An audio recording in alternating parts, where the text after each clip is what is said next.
নমস্কাৰ জেআৰজি ব্লগলৈ পুনৰবাৰ সকলোকে স্বাগতম জনাইছোঁ। আজি আমি আলোচনা কৰিবলৈ লৈছোঁ আয় ব্যয় সমতা বিন্দুৰ সম্পৰ্কত, অৰ্থাৎ ব্ৰেক ইভেন পইণ্ট কি। ব্ৰেক ইভেন পইণ্ট বুলি ক'লে আমি কি বুজোঁ আৰু এই ব্ৰেক ইভেন পইণ্টৰ প্ৰয়োজন ক'ত হয় বা আমি কিয় জানিব লাগে ব্ৰেক ইভেন পইণ্ট সম্পৰ্কত। বিশেষকৈ যদি আপুনি এজন ব্যৱসায়ী বা আপুনি যদি ব্যৱসায় পৰিচালনাৰ কথা জানিব খোজে, ব্যৱসায় এটাত কেনেকৈ লাভ লোকচান হ'ব সেই সম্পৰ্কত যদি আপুনি জানিব খোজে, তেতিয়াহ'লে ব্ৰেক ইভেন পইণ্ট আপোনাৰ কাৰণে অতি গুৰুত্বপূৰ্ণ এটা জানিবলগীয়া কথা হয়। আত্মসহায়ক গোটৰ যিবিলাক প্ৰডিউচাৰ গোট আছে, অৰ্থাৎ উৎপাদক গোট আছে, সেই উৎপাদক গোটবিলাকক পৰিচালনা কৰিবৰ বাবে বিশেষকৈ CRP-EP সকলক বৰ্তমান অৱস্থাত ASRLM তৰফৰ পৰা নিৰ্বাচন কৰি দিয়া হৈছে। এই CRP-EP সকলে এই সম্পূৰ্ণ তথ্যখিনি যেতিয়া জানিব, তেতিয়া তেওঁলোকে উৎপাদক গোটসমূহক এই সম্পৰ্কত কিছু আভাস দিব পাৰিব। মানে ব্যৱসায়িক জ্ঞান বৃদ্ধিৰ ক্ষেত্ৰত CRP-EP সকলে HSGবিলাকৰ মাজত কৰিব লগা যথেষ্টখিনি কাম আছে। এতিয়া ব্ৰেক ইভেন পইণ্ট এনে এটা পইণ্ট, যিটো পইণ্টৰ জৰিয়তে এটা প্ৰতিষ্ঠানে বা এটা উৎপাদক গোটে তেওঁলোকৰ লাভ লোকচান হিচাপ কৰি দেখুৱাব পাৰিব। ব্ৰেক ইভেন পইণ্ট হ'ল এনেকুৱা এটা পইণ্ট বা এনেকুৱা এটা বিন্দু, যিটো বিন্দুত আয় আৰু ব্যয় সমান হয়। যেতিয়া আয় আৰু ব্যয় সমান হয়, তেতিয়াই সেই আয় ব্যয় সমতা ভংগকাৰী বিন্দু বুলি কোৱা হয়। মানে বিন্দুটো কি হ'ব, আয় ব্যয় সমান হোৱাৰ পাছত তাৰ পাছত আয় আৰু ব্যয় দুয়োটা অসমান হ'ব, মানে সি সমতা ভংগকাৰী বিন্দু। অৰ্থাৎ সমতা যেতিয়া ভংগ হয়, তেতিয়া প্ৰতিষ্ঠানখনৰ লাভ হ'ব নে লোকচান হ'ব, বা ব্ৰেক ইভেন পইণ্টত প্ৰতিষ্ঠানখনৰ কি হয়। ব্ৰেক ইভেন পইণ্ট প্ৰথমতে কি চাই লওক। The break even point is the point where total revenue is equal total cost or price per unit is equal cost per unit. অৰ্থাৎ আয় ব্যয় সমতা বিন্দু হ'ল সেইটো বিন্দু, যিটো বিন্দুত মুঠ আয় আৰু মুঠ ব্যয় সমান হয়। অৰ্থাৎ প্ৰতিষ্ঠানখনৰ যি আয় হ'ব, সেই আয়ৰ লগত যেতিয়া প্ৰতিষ্ঠানখনৰ মুঠ ব্যয় সমান হ'ব, তেতিয়াই কি হয়, প্ৰতিষ্ঠানখন ব্ৰেক ইভেন পইণ্টত উপস্থিত হয়। সেইটোক আমি আৰু এটা বেলেগ ধৰণেও ক'ব পাৰোঁ, বা প্ৰাইচ পাৰ ইউনিট, প্ৰতিটো ইউনিটৰ যিটো দৰ হয়, এটা দ্ৰব্য সামগ্ৰী উৎপাদন কৰাৰ পাছত পাৰ ইউনিট যিটো দৰ, মানে প্ৰতিটো এককৰ যিটো দৰ, সেই দৰটোৰ লগত পাৰ ইউনিট যিটো কষ্ট হয়, সেই কষ্টটো যদি সমান হয়, তেতিয়াহ'লে সেইটো হ'ল ব্ৰেক ইভেন পইণ্ট। ধৰি লওক এখন উৎপাদন প্ৰতিষ্ঠানে ধূপকাঠি উৎপাদন কৰিছে।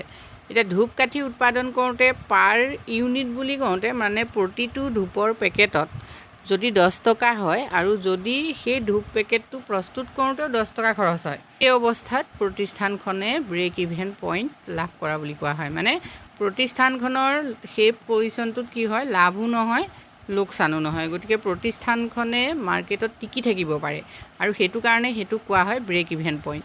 চিত্ৰসহ চাওক, এইটো ব্ৰেক ইভেন পইণ্ট, এনেকৈ আপোনালোকে দেখাব পাৰে। এইটো 2 ডাইমেনশ্যনেল ডায়েগ্ৰাম বুলি কোৱা হয়, মানে ডি মাত্ৰিক চিত্ৰ। এই ডি মাত্ৰিক চিত্ৰত চাওক, ডি মাত্ৰিক চিত্ৰ কেতিয়া হয়, যেতিয়া দুডাল ৰেখা এনেকৈ থাকে। OX আপোনালোকে মন কৰিব, এইডালক কয় সমান্তৰাল অক্ষ বা ভূমি অক্ষ বুলিও কয়, আৰু OY হ'ল উলম্ব অক্ষ। এতিয়া OX অক্ষত আমি কি ধৰিছোঁ, আউটপুট ধৰিলোঁ, মানে উৎপাদন। Y অক্ষত একেদৰে আমি ধৰিলোঁ কষ্ট এণ্ড ৰেভিনিউ, মানে ব্যয় আৰু আয়। কষ্ট কি সেই সম্পৰ্কত মই আগৰ ভিডিঅ'ত আলোচনা কৰিছোঁ। এতিয়া TC মানে টোটেল কষ্ট। টোটেল কষ্ট আমি কেনেকৈ উলিয়াম, TC হ'ল টোটেল ভেৰিয়েবল কষ্ট আৰু টোটেল ফিক্স কষ্ট, এই দুয়োটা কষ্টৰ যোগফল হ'ল TC। টোটেল ভেৰিয়েবল কষ্ট কি, টোটেল ফিক্স কষ্ট কি, সেই সম্পৰ্কত আগৰ ভিডিঅ'টো আলোচনা কৰিছোঁ। মই ডেছক্ৰিপশ্যন বক্সত লিংক দিম, তাত গৈ আপোনালোকে কনচেপ্টটো ক্লিয়াৰ কৰি ল'ব। এতিয়া TC ৰেখাডাল TVC আৰু TFC যোগফল। এতিয়া TC ৰেখা আৰু TR ৰেখাই যিটো বিন্দুত কটাকটি কৰিছে, টোটেল ৰেভিনিউ আপোনালোকে চাওক, যিহেতু মাৰ্কেট এখনত সদায় কি হৈছে, মুঠ আয় বৃদ্ধি হৈ গৈ থাকে। গতিকে টোটেল ৰেভিনিউ এই মূল বিন্দুৰ পৰা ঊৰ্ধ্বমুখী ঢালযুক্ত আৰু TC ৰেখাও ঊৰ্ধ্বগামী ঢালযুক্ত।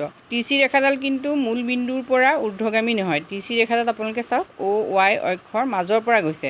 এই OY অক্ষৰ পৰা এইডাল যিডাল ৰেখা আপোনালোকে দেখিছে, এই ৰেখাডাল হ'ল TFC, মানে টোটেল ফিক্স কষ্ট। টোটেল ফিক্স কষ্ট যিহেতু উৎপাদনৰ পৰিৱৰ্তনৰ লগে লগে কষ্ট পৰিৱৰ্তন নহয়, সেইটো কাৰণে TFCডাল কি হৈছে, সদায় OX অক্ষৰ সমান্তৰাল হয়। এইডাল হ'ল TVC। TVC ৰেখা সদায় টোটেল ফিক্স কষ্টৰ পৰা আৰম্ভ হয়। TVC ৰেখা সদায় ঊৰ্ধ্বগামী ঢালযুক্ত, অৰ্থাৎ মুঠ পৰিৱৰ্তনশীল ব্যয় ৰেখা ঊৰ্ধ্বগামী ঢালযুক্ত, যিহেতু উৎপাদন বৃদ্ধি কৰাৰ লগে লগে মুঠ পৰিৱৰ্তনশীল ব্যয় বৃদ্ধি হৈ গৈ থাকে। TC ৰেখাডাল এই TVC আৰু TVC আৰু TFC ৰেখাৰ যোগফল হয়, সেইটো কাৰণে TC ৰেখাডাল সদায় এই ৰেখাডালৰ ওপৰত থাকে। এতিয়া TC আৰু TR ৰেখাৰ ই বিন্দুত কটাকটি কৰিছে, গতিকে এই ই বিন্দুটোৱে হ'ল কি ব্ৰেক ইভেন পইণ্ট। এই বিন্দুটোৰ পাছত যদি প্ৰতিষ্ঠানখনে উৎপাদন কৰি থাকে তেতিয়াহ'লে কি হৈছে এবনৰ্মেল প্ৰফিট লাভ কৰিব। আপোনালোকে মন কৰক TCৰ ওপৰত TR আছে, মানে TR ওপৰত থকা মিনছ কি যে প্ৰতিষ্ঠানখনে অধিক আয় আহৰণ কৰিব। যদি তেওঁ কষ্টতকৈ পাৰ ইউনিট কষ্টতকৈ মানে প্ৰতি একক দ্ৰব্য সামগ্ৰীৰ যিটো উৎপাদন ব্যয় সেই উৎপাদন ব্যয়তকৈ যদি তেওঁলোকে অধিক দৰত দ্ৰব্যটো বিক্ৰী কৰিব পাৰে, মানে পাৰ ইউনিট ধৰি লওক 10 টকা তেওঁলোকৰ কষ্ট হৈছে, যদি তেওঁলোকে 12 টকাত বিক্ৰী কৰে বা 15 টকাত বিক্ৰী কৰিব পাৰে পাৰ ইউনিট, তেতিয়াহ'লে তেওঁলোকৰ লাভ বেছি হ'ব। ই বিন্দুৰ আপোনালোকে পাছলৈ আহক, ই বিন্দুৰ পাছত চাওক এবনৰ্মেল লছেছ। যদি প্ৰতিষ্ঠানখনে টোটেল কষ্টতকৈ মানে পাৰ ইউনিট তেওঁলোকৰ যিমান কষ্ট হ'ব ব্যয় হ'ব তাতকৈ যদি কম দামত দ্ৰব্যটো বিক্ৰী কৰিবলগীয়া হয় তেতিয়াহ'লে তেওঁলোকৰ কি হৈছে লোকচান হ'ব। গতিকে এই লাভ লোকচানৰ মাজৰ বিন্দুটোৱে হ'ল আয় ব্যয় সমতা বিন্দু। প্ৰতিষ্ঠান এখনে অধিক লাভ কৰিবলৈ হ'লে আয় ব্যয় সমতা বিন্দুৰ ওপৰত মানে ই বিন্দুৰ ওপৰত তেওঁলোকে দ্ৰব্য সামগ্ৰী বিক্ৰী কৰিবলৈ চাব লাগিব। ই বিন্দুটো যদি প্ৰতিষ্ঠানখন টিকি থাকিব পাৰে, মানে লাভ লোকচান দুয়োটা সমপৰ্যায়তো যদি থাকে, মানে প্ৰতিষ্ঠানখনত যদি TR = TCও হৈ থাকে তেতিয়া কিন্তু প্ৰতিষ্ঠানখন মাৰ্কেটত টিকি থাকিব, অৰ্থাৎ ছাষ্টেইনেবল হৈ থাকিব, মানে তেওঁলোক বহনক্ষম হ'ব। বহনক্ষম হোৱাটো ব্যৱসায় এটাত যথেষ্ট গুৰুত্বপূৰ্ণ কথা হয়।